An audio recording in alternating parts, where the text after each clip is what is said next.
నమస్తే మిత్రులారా, నేను అడ్వకేట్ చౌహాన్. మిత్రులారా, ఒక కేసులోని విషయం ఏంటి అంటే త్రిపుర రాష్ట్రంలోని ఒక ప్రాంతంలో ఒక గ్రేడ్ 4 ఉద్యోగి చనిపోయాడు. ఉద్యోగి చనిపోయిన తర్వాత అతని యొక్క కొడుకు కారుణ్య నియామకాల కింద ఉద్యోగం తనకు దక్కాలని, తన కుటుంబాన్ని పోషించే బాధ్యత తనకుందని చెప్పి అప్లికేషన్ పెట్టుకున్నాడు. సో ఆ డిపార్ట్మెంట్ వాళ్ళు ఏం చేశారు అని అంటే, నీ వయసు 18 సంవత్సరాలు దాటలేదు, నువ్వు మైనర్వి కాబట్టి నీకు ఈ ఉద్యోగం మేము నియమించలేము, ఈ ఉద్యోగంలో మిమ్మల్ని నియమించలేము అని చెప్పి రిజెక్ట్ చేసినారు. దాంతో అతను ఏం చేశాడు అంటే త్రిపుర హైకోర్టులో కేసు ఫైల్ చేసినాడు. So writ petition 807/2023.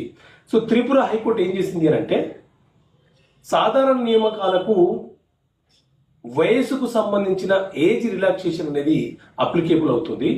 కారుణ్య నియామకాల విషయంలో పవర్ టు రిలాక్స్ క్లాజ్ 18 ప్రకారంగా